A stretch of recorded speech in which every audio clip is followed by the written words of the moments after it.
ಎಲ್ಲರಿಗೂ ನಮಸ್ಕಾರ. ನಾನು ನಿಮ್ಮ ಮನೆಯ ಲಕ್ಷ್ಮಿ ಬ್ಲಾಗ್ಸ್. ನಾನಿವತ್ತು ಏನು ಮಾಡ್ತಾಯಿದ್ದೀನಿ ಅಂತ ನಿಮಗೆ ನೋಡ್ತಾ ಇದ್ರೆ ಗೊತ್ತಾಗ್ತಾ ಇದೆಯಲ್ಲ. ನಾನು ಯಾವ್ಯಾವ ಬಾಕ್ಸಲ್ಲಿ ಏನೇನು ಖಾಲಿಯಾಗಿರುತ್ತೋ, ಯಾವ ಕಾಳೆ ಆಗಲಿ ಏನೇ ಆಗಲಿ ಅಲ್ಲಿಗೆ ವಾಶ್ ಮಾಡಿ ತುಂಬ್ಕೊಂಡ್ಬಿಡ್ತೀನಿ. ಅಂದರೆ ನಾನು ಹಾಗೆ ತುಂಬಲ್ಲ.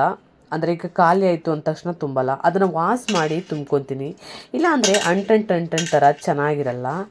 ಅದಕ್ಕೆ ನಾನೇನು ಮಾಡ್ತೀನಿ ಅಂದರೆ ಹಲ್ಲಲ್ಗಲ್ಲಿಗೆ ತುಂಬ್ಕೊಂಡ್ಬಿಡ್ತೀನಿ. ಹಾಗೆಯೇ ನೋಡಿ, ಇವಾಗ ಕಾಳು ತುಂಬಿಕೊಂಡೆ ಒಂದು ಬಾಕ್ಸ್ಗೆ. ಇನ್ನೊಂದು ಬಾಕ್ಸ್ಗೆ ಪೆಪ್ಪರ್ ಪೌಡ್ರನ್ನ ಪುಡಿ ಮಾಡಿ ತುಂಬ್ಕೊತಾ ಇದ್ದೀನಿ. ನಮ್ಮನೇಲಿ ಪೆಪ್ಪರ್ ಪೌಡ್ರನ್ನ ನಾವು ಯೂಸ್ ಮಾಡ್ತೀವಿ ಜಾಸ್ತಿ. ಅದಕ್ಕೆ ನಾನು ಪೆಪ್ಪರ್ ಪೌಡ್ರನ್ನ ನಾನು ಜಾಸ್ತಿ ಪುಡಿ ಮಾಡಿ ಇಟ್ಕೊತೀನಿ. ಹಂಗಾಗಿ ನೋಡಿ, ಇವಾಗ ಪುಡಿ ಮಾಡಿ ಎತ್ತಿಟ್ಕೊಂಡಿದ್ದೀನಿ. ಮತ್ತು ಅದಕ್ಕೆ 1 ಸ್ಪೂನ್ ಹಾಕ್ಕೋಬೇಕಲ್ವ, ಹಾಗಾಗಿ ನಾನು 1 ಸ್ಪೂನ್ ಅದರಲ್ಲಿ ಇಟ್ಟಿರ್ತೀನಿ. ಪ್ರತಿಯೊಂದು ವಸ್ತುಗಳೊಳಗಡೆನೂ ಒಂದೊಂದು ಸ್ಪೂನ್ ಇದ್ದೇ ಇರುತ್ತೆ. ಇವಾಗ ನಾನು ಅದಕ್ಕೆ ಬಾಸ್ಮತಿ ಅಕ್ಕಿನ ತೊಗೊಂಡು ಬಂದಿದ್ದೆ. ನಾವು ಜಾಸ್ತಿ ಬಾಸ್ಮತಿ ಅಕ್ಕಿನ ಜಾಸ್ತಿ ತೊಗೊಂಡು ಬರಲ್ಲ, ಸ್ವಲ್ಪ ತೊಗೊಂಡು ಬರ್ತೀವಿ. ಆ ತಗೊಬಂದಿರೋ ಅಕ್ಕಿನ ನಾವು ಬಾಕ್ಸಲ್ಲಿ ಹಾಕಿ ಇಟ್ಕೊತೀನಿ. ನಾನು ಯಾವಾಗ ಏನು ಮಾಡಬೇಕು ಅನಿಸುತ್ತೋ ಅಂದರೆ ನಾವು ಬಾಸ್ಮತಿ ಅಕ್ಕಿಲಿ ಏನು ಮಾಡಬೇಕು ಅನಿಸುತ್ತೋ ಅದನ್ನು ನಾನು ಮಾಡೋಕ್ಕೆ ಟ್ರೈ ಮಾಡ್ತೀನಿ. ಇವಾಗ ಅದಕ್ಕೆ ಎತ್ತಿ ಬಾಕ್ಸ್ಗೆ ಹಾಕಿ ಎತ್ತಿಟ್ಕೊತಾ ಇದ್ದೀನಿ. ಇವಾಗ ಅದನ್ನು ನಾನು ಇವಾಗ ಹಾಕ್ಕೊಂಡಾದಮೇಲೆ ಈಗ ಹುರ್ಗಡ್ಲೆ ಅಂದರೆ ಕಡಲೆ ಪಪ್ಪು ಅಂತೀರ, ಕಡಲೆ ಅಂದರೆ ಈಗ ನೀವು ಏನಂತ ಕರಿತೀರೋ ನಾನು ಈ ಥರ ಕರಿತೀನಿ. ಅದನ್ನು ಅಷ್ಟೇ ಒಂದು ಬಾಕ್ಸ್ಗೆ ಹಾಕಿ ತುಂಬಿ ಇಟ್ಕೊತಾ ಇದ್ದೀನಿ. ಈಗ ಅದನ್ನು ಉಳಿದಿರೋದನ್ನೆಲ್ಲವ ಒಂದು ದೊಡ್ಡ ಬಾಕ್ಸ್ಗೆ ಹಾಕಿ ಇಟ್ಕೊತೀನಿ. ಅಂದರೆ ಉಳಿದಿರೋದನ್ನ ನಾನು ದೊಡ್ಡ ಬಾಕ್ಸ್ ಇಟ್ಕೊಂಡಿದ್ದೀನಿ, ಅದರೊಳಗಡೆ ಇಟ್ಕೊತೀನಿ. ಖಾಲಿ ಆದಂಗೆ ವಾಶ್ ಮಾಡಿ ಅದಕ್ಕೆ ತುಂಬಿ ಇಟ್ಕೊತೀನಿ. ಈಗ ನಾನು ಬೆಲ್ಲನೂ ಅಷ್ಟೇ, ಬೆಲ್ಲನ ನೀವು ಹಾಗೆ ಇಟ್ಕೊತಿರೋ, ಯಾರು ಹೆಂಗೆ ಇಟ್ಕೊತಿರೋ ಗೊತ್ತಿಲ್ಲ. ನಾನು ಇದನ್ನು ಏನಕ್ಕೆ ಆದ್ರೂ ಬೈ ಚಾನ್ಸು ಅರ್ಜೆಂಟಾಗಿ ಟೀ ಕಾಫಿ ಬೇಕು ಅನ್ನೋರ್ಗು ಇದರಲ್ಲೇ ಮಾಡಿಕೊಡ್ತೀನಿ. ನಾವು ಸಕ್ಕರೆನ ಅಷ್ಟಾಗಿ ಯೂಸ್ ಮಾಡಲ್ಲ, ತುಂಬ ರೇಯರು. ಏನಾದರೂ ಸ್ವೀಟ್ ಮಾಡಬೇಕು ಅಂದರೆ ಮಾತ್ರ ನಾನು ಯೂಸ್ ಮಾಡೋದು. ನೋಡಿ, ಇವಾಗ ಮಕ್ಕಳಿಗೆ ಬೂಸ್ಟು ಹಾರ್ಲಿಕ್ಸ್ ಕೊಟ್ಟಾಗ ಅಮ್ಮ ಸ್ವೀಟ್ ಕಮ್ಮಿ ಅಂತ ಅಂದಾಗ ಅದಕ್ಕೆ ನಾನು ಸಕ್ಕರೆ ಹಾಕಿ ಕೊಡಲ್ಲ, ಬೆಲ್ಲ ಹಾಕಿ ಕೊಡೋದು. ಮಕ್ಕಳಿಗೆ ಗೊತ್ತಾಗಲ್ಲ ಬೆಲ್ಲ ಹಾಕಿ ಕೊಟ್ಟಿದ್ದೀವಿ ಅಂತ. ಹಾಗಾಗಿ ನಾನು ಇದನ್ನು ಈ ಥರ ಪುಡಿ ಮಾಡಿ ಇಟ್ಕೊತಾ ಇದ್ದೀನಿ. ಈ ಥರ ನೀಟಾಗಿ ಅದನ್ನು ಪುಡಿ ಮಾಡಿದ್ರೆ ಸಕ್ಕರೆಗಿಂತ ಹೆಚ್ಚಾಗಿರುತ್ತೆ. ನೋಡಿ, ಮನೆ ಕ್ಲೀನಿಂಗ್ ಮಾಡ್ತಾ ಇರೋದ್ರಿಂದ ಎಷ್ಟು ಗಲೀಜಾಗಿ ಕಾಣಿಸ್ತಾ ಇದೆ ಅಂತ. ಎಲ್ಲನೂ ಬಾಕ್ಸ್ ಎಲ್ಲನೂ ಮೇಲ್ಗಡೆ ಇರೋವೆಲ್ಲನೂ ಕೆಳಗಡೆ ಇಳಿಸಿದ್ದೀನಿ. ನಮಗೆ ಯಾವ್ಯಾವ ಬೇಕೋ ಅವೆಲ್ಲನೂ ತೊಳೆದು ಇಟ್ಕೊಂಡಿದ್ದೀನಿ. ಮತ್ತು ಇನ್ನೊಂದು, ನಾನು ವಿನೆಗರ್ನ ಯೂಸ್ ಮಾಡ್ತಾ ಇದ್ದೀನಿ. ನಾನು ಮನೆ ಟೈಲ್ಸ್ ಎಲ್ಲ ಉಜ್ಜೋಕ್ಕೆ ವಿನಿಗರ್ನೇ ನಾನು ಯೂಸ್ ಮಾಡೋದು. ನೀವು ಈ ಥರ ಟಿಪ್ಸ್ ಮಾಡಿ, ತುಂಬ ಉಪಯೋಗಕ್ಕಿದೆ. ನಿಮ್ಮ ಮನೇಲಿ ಇದಕ್ಕೆ ಸೋಪಿನ ಪುಡಿನ ಹಾಕ್ಕೊಳ್ಳಿ, ತುಂಬ ಚೆನ್ನಾಗಿ ಬರುತ್ತೆ. ನನಗೆ ಸ್ವಲ್ಪ ಸೋಪಿನ ಪುಡಿ ಹಾಕ್ಕೊಂಡ್ರೆ ಕೈಯೆಲ್ಲ ಉರಿತಿತ್ತು, ಹಾಗಾಗಿ ನಾನು ಸೋಪಿನ ಪುಡಿನ ಕ್ಯಾನ್ಸಲ್ ಮಾಡಿ ಡೆಟಲ್ ಹಾಕಿ ಮಾಡ್ಕೊತಾ ಇದ್ದೀನಿ. ಹಾಗೆಯೇ ಇದಕ್ಕೆ ಒಂದು ಸ್ವಲ್ಪ ಲೆಮನ್ನ ಹಿಂಡ್ಕೊಳ್ಳಿ, ಚೆನ್ನಾಗಿ ಇನ್ನೂ ನೀಟಾಗಿ ಕಲೆ ಎಲ್ಲ ಹೋಗುತ್ತೆ. ಅದಾದಮೇಲೆ ನಾನು ಇದಕ್ಕೆ ಸ್ವಲ್ಪ ಸೋಡನ್ನು ಹಾಕ್ಕೊಳ್ಳಿ. ನಾನು ಸೋಡಾ ಹಾಕೋದನ್ನ ಸ್ಕಿಪ್ ಆಗೋಗಿದೆ. ಇದಕ್ಕೆ ಸೋಡಾ ಹಾಕಿ ಎಲ್ಲನೂ ನೀಟಾಗಿ ಮಿಕ್ಸ್ ಮಾಡಿಕೊಂಡು ನೀವು ಅದಕ್ಕೆ ನಾವು ಬ್ರಷಲ್ಲಿ ನಾವು ಉಜ್ಜಬೇಕು. ನೋಡಿ, ಇದೆಲ್ಲ ಕಲೆ ಆಗಿದೆ. ನಾನು ನೋಡಿ, ಲೈನಿಂಗ್ದು ಒಂದು ರೆಟ್ ಬರುತ್ತೆ ನೋಡಿ, ಲೈನಿಂಗ್ ಹಾಕಿಟ್ಟಿರ್ತಾರಲ್ಲ ಆ ಥರದ ರೆಟ್ ಬರುತ್ತಲ್ಲ, ಅದನ್ನು ನೀವು ಲೈನಿಂಗ್ ಅಂಗಡಿಗಳ್ಗೆ ಹೋಗ್ಬಿಟ್ಟು ಈ ಥರ ರೆಟ್ ಕೊಡಿ ಅಂತ ಕೇಳಿದ್ರೆ ಕೊಡ್ತಾರೆ, ಆದರೆ ದುಡ್ಡೇ ತಗೊಳ್ಳಲ್ಲ. ಹಾಗೆಯೇ ಈಸ್ಕೊಂಡು ನೀವು ಈ ಥರ ಹಲ್ಗೆ ಮೇಲೆ ಅಂದರೆ ಇದ್ರ ಮೇಲೆ ಇಟ್ಕೊಂಡ್ರೆ ನೀವು ತುಂಬಾ ಚೆನ್ನಾಗಿ ಒಂಚೂರು ಕಲಿಯಾಗಿರಲ್ಲ. ಈ ಥರ ನೀವು ಸಜ್ಜೆ ಮೇಲೆ ನೀವು ಈ ಥರ ಪ್ಲೇಟ್ ಯಾವುದನ್ನೇ ವಸ್ತುಗಳನ್ನ ಇಡಬೇಕು ಅಂದ್ರೂ ಅದರ ಸಪೋರ್ಟ್ ಮೇಲೆ ನೀವು ಹಿಡಿ. ಆಗ ನಾವು ಎಣ್ಣೆ ಬಾಟಲ್ ಇಡಲಿ, ಇಲ್ಲ ಏನೇ ವಸ್ತು ಆದ್ರೂ ಗಲೀಜಾಗಲ್ಲ. ಮತ್ತು ಹಾಗೆಯೇ ನಾನು ನೋಡಿ, ಈಗ ಅದನ್ನು ನೀಟಾಗಿ ಉಜ್ಜಿ ನಾನು ತೊಗೊಂಡಿರೋ ವಿನೆಗರಿಂದ ಚೆನ್ನಾಗಿ ಉಜ್ಜಿ ತೊಳಿತಾ ಇದ್ದೀನಿ. ಅದನ್ನು ತೊಳೆಯೋ ಅವಶ್ಯಕತೆಯೇ ಇಲ್ಲ. ಉಜ್ಜಿಬಿಟ್ಟು ಸ್ವಲ್ಪ ಹೊತ್ತು ಹಾಗೆ ಬಿಟ್ಬಿಟ್ಟು ಒಂದು ಬಟ್ಟೆ ತಗೊಂಡು ಬಟ್ಟೆಯಲ್ಲಿ ನೀಟಾಗಿ ಇದನ್ನು ಈ ಥರ ಒರೆಸ್ಕೊಂಡು, ಇನ್ನೊಂದು ಮಡಿಯಾದ ಬಟ್ಟೆ ತಗೊಂಡು, ಅಂದರೆ ಚೆನ್ನಾಗಿರೋ ಬಟ್ಟೆ ತಗೊಂಡು ಡ್ರೈ ಬಟ್ಟೆಲಿ ಒಂದು ಸಲ ಒರೆಸ್ಕೊಂಬಿಡಿ. ಆಗ ಟೈಲ್ಸು ಸೂಪರಾಗಿ ಆಗುತ್ತೆ. ನೋಡಿ, ನಾನು ಫಸ್ಟು ವೈಟ್ ಬಟ್ಟೆ ತಗೊಂಡು ಒರೆಸಿದ್ದೆ, ಇವಾಗ ಯೆಲ್ಲೋ ಕಲರ್ ಬಟ್ಟೆ ತಗೊಂಡು ಡ್ರೈ ಬಟ್ಟೆ ತಗೊಂಡು ಒರೆಸ್ತಾ ಇದ್ದೀನಿ. ಆಗ ಎಲ್ಲೂ ಕಲೆ ಇರಲ್ಲ, ಸ್ವಲ್ಪನೂ ಕಲೆ ಇರಲ್ಲ. ಈ ಥರ ನೀವು ಮಾಡ್ಕೊಳ್ಳಿ, ತುಂಬಾ ಉಪಯೋಗಕ್ಕಿದೆ. ಉಜ್ಜಕ್ಕಾಗಲ್ಲ, ತುಂಬ ಕಷ್ಟ ಇದೆ, ಅಂಟಂಟಿದೆ, ಹೋಗ್ತಾ ಇಲ್ಲ ಅಂಟು ಅನ್ನೋರು ಈ ಥರ ಟಿಪ್ಸನ್ನು ನೀವು ಉಪಯೋಗಿಸಿ ತುಂಬಾ ಒಳ್ಳೆಯದಾಗುತ್ತೆ. ನೋಡಿ, ಇವಾಗ ನಾನು ಬಾಕ್ಸ್ ಎಲ್ಲನೂ ಇಳಿಸಿದ್ನಲ್ಲ ಅವೆಲ್ಲನೂ ನೀಟಾಗಿ ಎಲ್ಲೆಲ್ಲಿ ಜೋಡಿಸ್ಬೇಕೋ ಅಲ್ಲೆಲ್ಲೇ ಜೋಡಿಸ್ತಾ ಇದ್ದೀನಿ.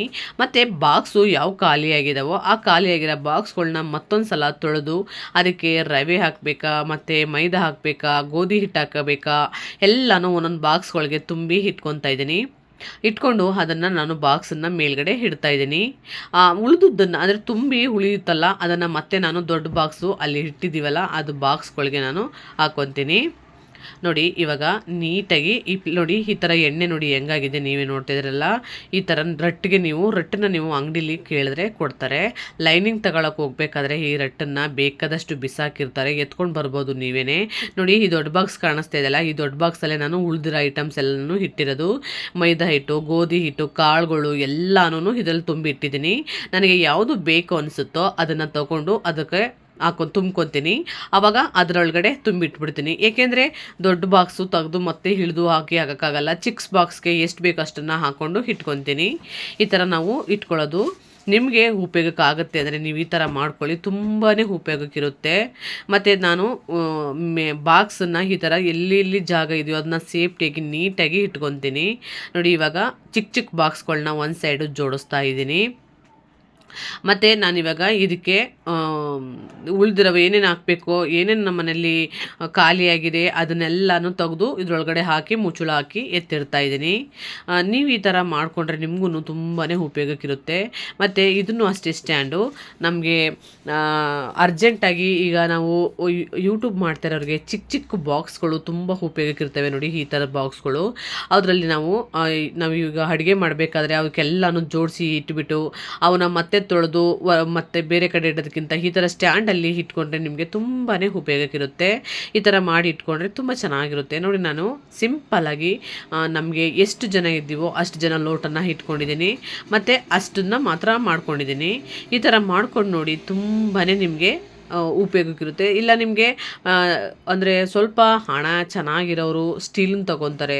ನಮ್ಮ ಬಜೆಟ್ ತಕ್ಕಂತೆ ನಾವು ತೊಗೊತೀವಿ, ನಮ್ಮ ಬಡತನ ತಕ್ಕಂತೆ ನಾವು ಮಾಡ್ಕೊತೀವಿ. ನಾನು ಈ ಥರ ಸ್ಟ್ಯಾಂಡನ್ನು ತೊಗೊಂಡು ಇದನ್ನು ಇಟ್ಕೊಂಡಿದ್ದೀನಿ ಇಷ್ಟನ್ನು. ಮತ್ತು ನೀವು ನಮ್ಮ ಇನ್ನೊಂದು ನೋಡಿ ನಮ್ಗೆ ಇದೇ ಬೇಕು ಅನ್ನೋದಕ್ಕಿಂತ ನಮ್ಮ ತಾವು ಏನಿದೆಯೋ ಅದನ್ನು ನಾವು ಮಾಡಿಕೊಂಡ್ರೆ ಚೆಂದ ಅಲ್ವಾ?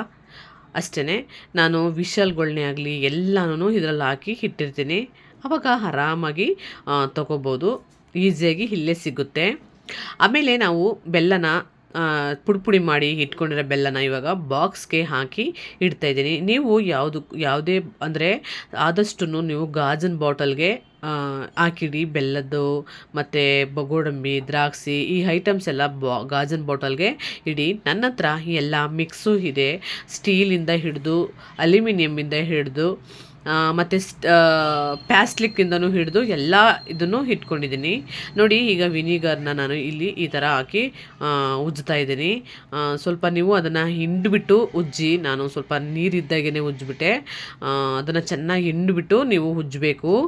ನಂತರ ನೀವು ಮಾಡೋಕ್ಕೆ ಹೋಗಬೇಡಿ, ಅಲ್ಲಿ ಸ್ವಿಚ್ಗೆಲ್ಲ ನೀರು ಸೋರ್ತಾ ಇರುತ್ತೆ. ಅದಕ್ಕೆ ನಾನು ಏನು ಹೇಳ್ತೀನಿ ನಿಮಗೆ ಅಂದರೆ, ಸ್ವಲ್ಪ ನೀರನ್ನ ಫುಲ್ಲು ಹಿಂಡ್ಬಿಟ್ಟು ಅದರಲ್ಲಿ ಜಗರಿಯಲ್ಲಿರೋ ನೀರೆಲ್ಲನೂ ಫುಲ್ ಹಿಂಡ್ಬಿಟ್ಟು, ಅಂದರೆ ವಿನಿಗರ್ ಎಲ್ಲ ಫುಲ್ ಹಿಂಡ್ಬಿಟ್ಟು ಆಮೇಲೆ ಈ ಥರ ಉಜ್ಜಿ. ನೋಡಿ, ಸಿಂಪಲ್ಲಾಗಿ ಹಾಕ್ಬಿಟ್ಟು ಸ್ವಲ್ಪ ಹೊತ್ತು ಬಿಟ್ಬಿಟ್ಟು ಈ ಥರ ನೀವು ತೆಗೆದ್ರೆ ನೋಡಿ, ಸ್ವಿಚ್ಗೂ ಅಲ್ಲಿಗೂ ಎಷ್ಟೆಷ್ಟು ಇದಿದೆ ಅಂತ. ನಾನು ಸ್ವಿಚ್ಚನ್ನು ಉಜ್ಜೋಕ್ಕೆ ಭಯ ಆಗಿ ನಾನು ಉಜ್ಜಿಲ್ಲ. ಶಾಕ್ ಏನಾದರೂ ಕರೆಂಟ್ ಹೊಡೆದು ಬಿಡುತ್ತೆ ಅಂತ ಬೈಕೆ ನಾನು ಅದನ್ನು ಉಜ್ಜಿಲ್ಲ. ಸೈಡ್ ಮಾತ್ರ ಈ ಥರ ಉಜ್ಕೊಂಡಿದ್ದೀನಿ. ಮತ್ತು ಇಲ್ಲಿ ಇದನ್ನು ಸ್ವಿಚ್ಚೂ ಹೋಗಿದೆ, ಹಂಗಾಗಿ ನಾನು ಅದನ್ನು ಜಾಸ್ತಿ ಇದು ಮಾಡ್ಕೊಂಡಿಲ್ಲ. ನೋಡಿ, ಅಲ್ಲಿಗೂ ಎಷ್ಟು ಚೇಂಜಸ್ ಇದೆ ಅಂತ. ತುಂಬ ಚೆನ್ನಾಗಿರುತ್ತೆ, ನೀವು ಈ ಥರ ಮಾಡ್ಕೊಳ್ಳಿ. ತುಂಬ ಅಂದರೆ ತುಂಬ ಚೆನ್ನಾಗಿರುತ್ತೆ. ಅದಾದಮೇಲೆ ನಾನಿವಾಗ ಟೈಲ್ಸ್ ಎಲ್ಲನೂ ಅಂಟಿರೋ ಟೈಲ್ಸ್ ಎಲ್ಲ ನೀಟಾಗಿ ಈ ಥರ ವಿನಿಗರ್ ಹಾಕ್ಬಿಟ್ಟು, ನೀವು ಸ್ವಲ್ಪ ಹೊತ್ತು ಅಮ್ಕಿ ಉಜ್ಜೋ ಅವಶ್ಯಕತೆನೇ ಇಲ್ಲ. ವಿನಿಗರ್ ಹಾಕಿ ಸ್ವಲ್ಪ ಹೊತ್ತು ಹಾಗೆ ಬಿಟ್ಬಿಟ್ಟು ನೀವು ಈ ಥರ ಎಲ್ಲ ಕಡೆನೂ ಈ ಥರ ಬಿಟ್ಬಿಟ್ಟು ಸ್ವಲ್ಪ ಹೊತ್ತು ಬಿಟ್ಟು ಮತ್ತೊಂದು ಸಲ ಬಂದು ನೀರು ಹಾಕ್ಕೊಂಡು ಚೆನ್ನಾಗಿ ಉಜ್ಜಿಬಿಟ್ಟು ಅದನ್ನು ನಾವು ಬಟ್ಟೆಲಿ ಒಂದು ಸಲ ಚೆನ್ನಾಗಿ ಕ್ಲೀನ್ ಮಾಡಿ, ಡ್ರೈ ಬಟ್ಟೆ ತಗೊಂಡು ಒಂದು ಸಲ ಕ್ಲೀನ್ ಮಾಡಿದ್ರೆ ಸೂಪರಾಗಿರುತ್ತೆ. ನೀವು ಯಾವ ರಿಸ್ಕು ಇರಲ್ಲ. ಒಂದು ಸಲ ಈ ಥರ ಟ್ರೈ ಮಾಡಿ ನೋಡಿ. ವಿನೆಗರಿಂದ ತುಂಬಾ ಯೂಸ್ ಇದೆ. ಮತ್ತು ವಿನಿಗರ್ ಅಂತ ನಾನು ಮಿಕ್ಸಿನೂ ಅಷ್ಟೇ ಕ್ಲೀನ್ ಮಾಡ್ಕೊತಾ ಇದ್ದೀನಿ. ಮಿಕ್ಸಿಗೆ ನಾವು ಚಗರೆ ಹಾಕಿ ಉಜ್ಜಬಾರ್ದು, ಸ್ಕ್ರಾಚ್ ಆಗಿಬಿಡುತ್ತೆ. ಹಂಗಾಗಿ ನಾನು ನೋಡಿ ಒಳಗಡೆಯಿಂದ ತೆಗೆಯಕ್ಕೆ ಟ್ರೈ ಮಾಡ್ತಾಯಿದ್ದೀನಿ, ತೆಗೆಯಕ್ಕೆ ಆಗ್ತಾಯಿಲ್ಲ. ಅದನ್ನು ಅಷ್ಟೇ ನೀವು ಏನು ಮಾಡಿ ಅಂದರೆ ಅದನ್ನು ಚೆನ್ನಾಗಿ ಒಳಗಡೆ ಎಲ್ಲ ಹೀಗೆ ಬೆಟ್ಟಾಕಿ ಚೆನ್ನಾಗಿ ಉಜ್ಜಿ, ಅದನ್ನು ಯಾನು ಜಾಸ್ತಿ ಹೊತ್ತು ಉಜ್ಜೋದು ಬೇಡ, ಏನೇ ಅದನ್ನು ಎಲ್ಲ ನೀಟಾಗಿ ನಾವು ಉಜ್ಜಿಬಿಟ್ಟು ಸ್ವಲ್ಪ ಹೊತ್ತು ಹಾಗೇನೆ ಇದನ್ನು ಹಂಗೆ ಬಿಟ್ಬಿಟ್ರೆ ಎಲ್ಲೇ ಏನೇ ಹಾಗೇನೆ ಎಲ್ಲ ಹೋಗ್ಬಿಡುತ್ತೆ. ಆವಾಗ ನೀವು ಆರಾಮಾಗಿ ಅದನ್ನ ಬಟ್ಟೆ ತಗೊಂಡು ಒರೆಸಿದ್ರೆ, ಹಸಿ ಬಟ್ಟೆ ತಗೊಂಡು ಒರೆಸ್ಬೇಕು, ಆಮೇಲೆ ಡ್ರೈ ಬಟ್ಟೆ ತಗೊಂಡು ಒರೆಸ್ಬೇಕು. ಮಿಕ್ಸಿ ಸೂಪರಾಗಿ ಕಾಣಿಸುತ್ತೆ. ಇಷ್ಟೇ ನೋಡಿ, ಸುಲಭವಾಗಿ ನೀಟಾಗಿ ನೀವು ಮನೇಲಿ ನೀವು ಈಸಿಯಾಗಿ ಮಾಡ್ಕೊಬೋದು. ಕಷ್ಟ ಅನ್ನೋದು ಯಾವುದೂ ಇರಲ್ಲ. ಅದಾದಮೇಲೆ ನೋಡಿ ನಾವು ವಿಂಡೋ ಯಾಕೆ ಹಿಂಗೆ ಕಾಣಿಸ್ತಾ ಇದೆ ಅಂತ ಅನ್ನಿಸ್ಬೋದು. ನಾವು ಸ್ವಲ್ಪ ಬಂದು ಅಷ್ಟರಲ್ಲಿ ಆನ್ಲೈನಲ್ಲಿ ಬುಕ್ ಮಾಡಿಬಿಟ್ಟು ಸೊಳ್ಳೆ ಬರ್ದಂಗೆ ಇವರು ಸೊಳ್ಳೆ ಬರ್ದಂಗೆ ಹಾಕಿಲ್ಲ, ಅದನ್ನು ಹಾಕ್ದೋ ಗಮ್ಮು ಫುಲ್ಲು ಕಚ್ಕೊಂಡ್ಬಿಟ್ಟಿದೆ. ಅದು ತುಂಬಾ ಕೆಟ್ಟಾಗಿ ಕಾಣಿಸ್ತಾ ಇದೆ. ಹಂಗಾಗಿ ಅದನ್ನು ಉಜ್ಜಿ ತೆಗಿಯೋಕ್ಕಾಗ್ತಾಯಿಲ್ಲ ಗಮ್ಮು ಅಲ್ಲಿರೋದ್ರಿಂದ. ಮತ್ತು ಅಡುಗೆ ಮನೆಯದು ಕಿಚನ್ದು ವಿಂಡೋ ಅಷ್ಟೇ, ಅದೆಲ್ಲ ಅಂಟು ಥರ ಆಗಿರ್ತದೆ ಕಂಬಿ ಎಲ್ಲವ. ಅದನ್ನು ಒಂದ್ಸಲ ಈ ಥರ ನೀವು ವಿನಿಗರ್ನ ಈ ಥರ ಇದು ಹಾಕ್ಬಿಟ್ರು ಸ್ವಲ್ಪ ಹೊತ್ತು ಬಿಟ್ಟು ಅದನ್ನ ನೀಟಾಗಿ ಒರೆಸಿದ್ರೆ ಅದರಲ್ಲೂ ಅಷ್ಟೇ ಎಲ್ಲ ಅಂಟೆಲ್ಲ ನೀಟಾಗಿ ಹೋಗುತ್ತೆ. ನೀವು ಒಂದ್ಸಲ ಈ ಥರ ಟ್ರೈ ಮಾಡಿ ನೋಡಿ, ತುಂಬಾ ನೀಟಾಗುತ್ತೆ ಅಡುಗೆ ಮನೆ. ನೀವು ಒಂದ್ಸಲ ಈ ಥರ ಮಾಡಿದಾಗ ನಿಮಗೂ ಅನಿಸುತ್ತೆ, ಅಪ್ಪ ಬೆಸ್ಟ್ ಅಲ್ವಾ, ನಾವು ಎಷ್ಟೊಂದು ಉಜ್ಜುತ್ತಾ ಇದೋ ಅಂತ ನಿಮಗೆ ಅನಿಸುತ್ತೆ. ನೋಡಿ ಎಲ್ಲ ಕಡೆಯಿಂದನೂ ನಾನು ಏನು ಜಾಸ್ತಿ ಫೋರ್ಸ್ ಮಾಡಿ ಉಜ್ಜುತ್ತಾ ಇಲ್ಲ, ವಿನಿಗರ್ನ ಆ ಕಡೆ ಎಲ್ಲ ಕಡೆನೂ ಹಚ್ತಾ ಇದ್ದೀನಿ ನೀಟಾಗಿ. ಈ ಥರ ಹಚ್ಬಿಟ್ಟು ಮಾಡಿ ಚೆನ್ನಾಗಿರುತ್ತೆ. ಅದಾದಮೇಲೆ ನೋಡಿ ಇವಾಗ ನಾನು ಎಲ್ಲ ಸಿಂಕ್ ಎಲ್ಲ ಫುಲ್ಲು ಕಲೆ ಇರೋದೆಲ್ಲ ನೀಟಾಗಿ ಕ್ಲೀನ್ ಮಾಡಬೇಕಲ್ವಾ. ನಾವು ಸಿಂಕನ್ನು ಎಷ್ಟು ನೀಟಾಗಿ ಇಟ್ಕೋತೀವೋ ಅಷ್ಟು ಒಳ್ಳೆಯದು. ಹಾಗಾಗಿ ನಾನು ಸಿಂಕ್ನು ಅಷ್ಟೇ, ಸಿಂಕನ್ನ ಚೆನ್ನಾಗಿ ಉಜ್ಜಿಬಿಟ್ಟು ಅದನ್ನು ನಾವು ಚೆನ್ನಾಗಿ ಅಂದರೆ ನೀಟಾಗಿ ಉಜ್ಜಿಬಿಟ್ಟು ನಾವು ಆದಷ್ಟು ಇದನ್ನು ಬಿಸಿನೀರಲ್ಲಿ ತೊಳಿಬೇಕು. ಕ್ರಿಮಿಕೀಟಗಳಿದ್ರೆ ಸಾಯ್ತವೆ. ಬಿಸಿನೀರು ತಗೊಂಡು ಎಲ್ಲ ಕಡೆಯಿಂದಲೂ ನೀರು ಹಾಕಿ ತೊಳೆದ್ರೆ ಆವಾಗ ನೀಟಾಗಿ ನಮಗೆ ಸ್ವಚ್ಛತೆಯಾಗಿ ಇರುತ್ತೆ. ನೋಡಿ ಈಗ ನಾನು ಎಲ್ಲ ಕಡೆಯಿಂದನೂ ನೀಟಾಗಿ ಉಜ್ಕೊತಾ ಇದ್ದೀನಿ. ಇದು ಸಿಂಕನ್ನ ನಾನು ಡೈಲಿ ಉಜ್ತಾ ಇರ್ತೀನಿ, ಹಾಗಾಗಿ ಯಾವ ಥರದ ಕಲ್ಲೇನೂ ಇಲ್ಲ, ನೀಟಾಗಿದೆ. ಆವಾಗವಾಗ ಉಜ್ಕೊತಾನೆ ಇರಬೇಕು. ನಾವು ಉಜ್ಜಾದ್ಮೇಲೆ ಚಗರೆ ಇದೆಯಲ್ಲ, ಆ ಚಗರೆನ ನಾವು ಬಿಸಿನೀರಿನಲ್ಲಿ ನೆನೆಸಬೇಕು. ಏಕೆಂದರೆ ನಾವು ಪಾತ್ರೆ ತೊಳಿತೀವಲ್ವಾ, ಹಾಗಾಗಿ ಅದು ಒಳಗಡೆ ಎಲ್ಲ ಕ್ರಿಮಿಕೀಟಗಳಿರ್ತವೆ, ಸುಮ್ಮನೆ ಪ್ರಾಬ್ಲಮ್ ಆಗುತ್ತೆ.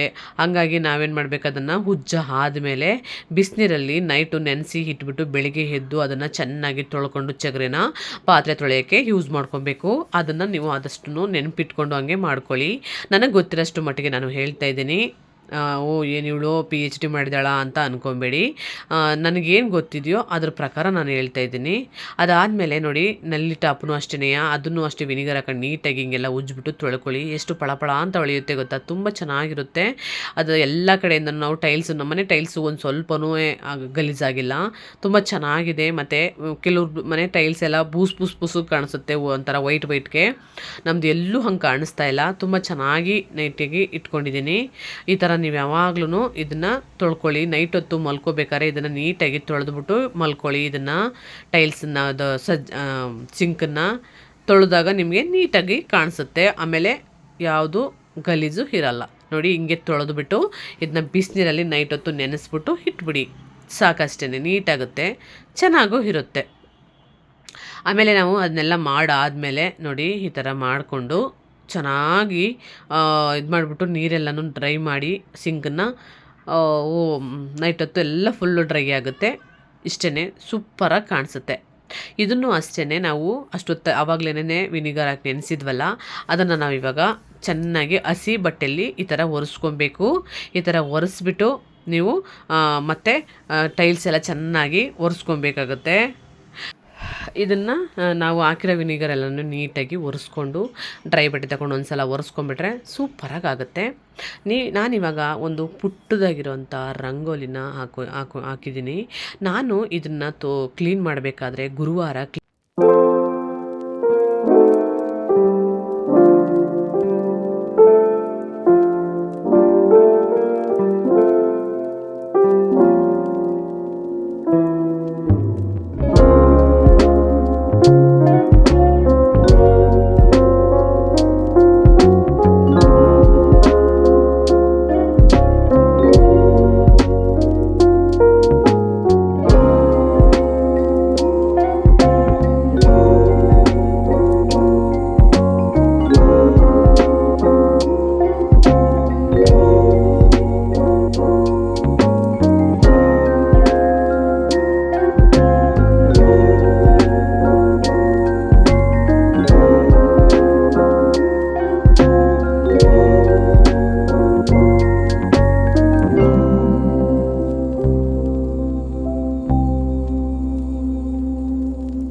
ಒಂದು ಸಿಂಪಲ್ ಆಗಿರೋ ರಂಗೋಲಿನ ಬಿಟ್ಟಿದ್ದೀನಿ. ಅಷ್ಟೊಂದು ಗ್ರ್ಯಾಂಡಾಗೇನು ಬಿಟ್ಟಿಲ್ಲ.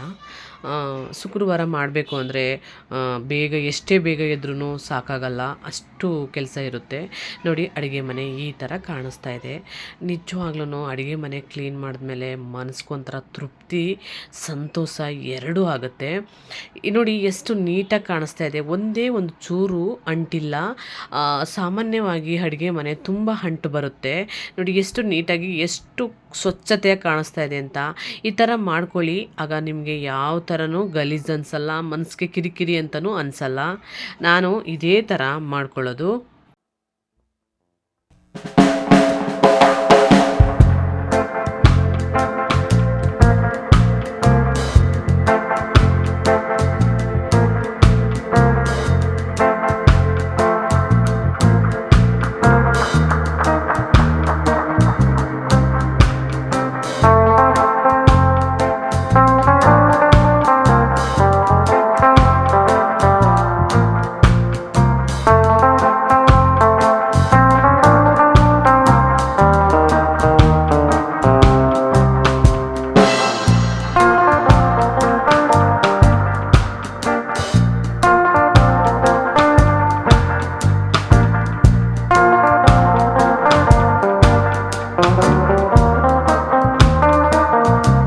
ಇವಾಗ ನಾನು ಎಲ್ಲ ಆದಮೇಲೆ ಮತ್ತು ಪೂಜೆ ಮಾಡಬೇಕಲ್ವ, ಪೂಜೆ ಸಾಮಾನೆಲ್ಲ ನಾನು ವಾಶ್ ಮಾಡೋಕ್ಕೆ ತಗೊಂಡು ಬಂದಿದ್ದೀನಿ.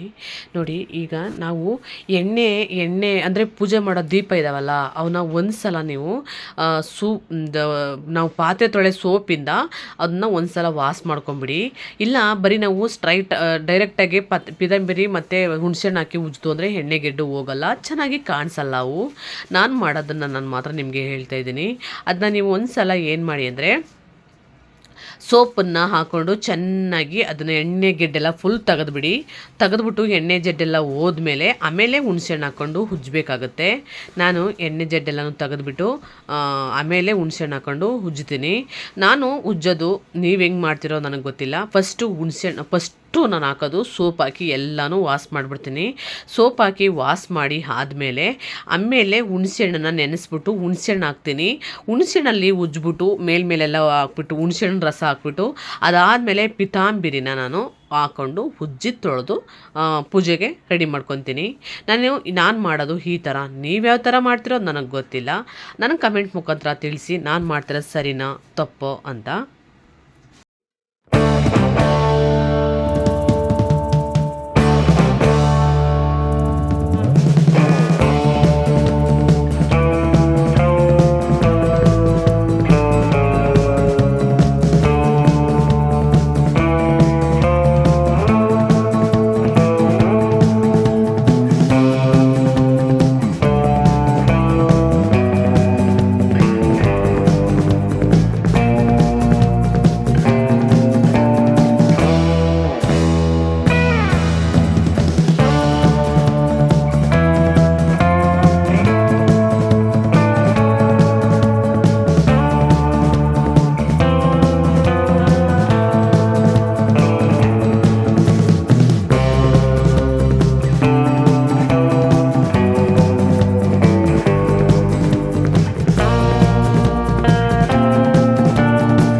ಮಾಡ್ತೀನಿ, ನಾನು ಯಾವ ಥರ ಮಾಡ್ತೀನಿ ಅಂತ ನಿಮಗೆ ತೋರಿಸಿದ್ದೀನಿ.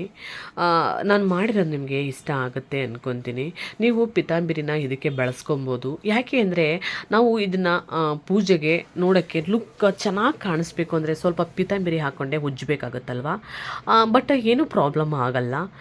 ಇನ್ನೂ ನಾವು ಕುಡಿಯೋ ಪಾತ್ರೆಗಳ್ದಾಗಲಿ, ನಾವು ಅಡುಗೆ ಮಾಡೋ ಪಾತ್ರೆ ಆಗಲಿ ಪಿತಾಂಬರಿ ಹಾಕೋದು ಸರಿಯಲ್ಲ.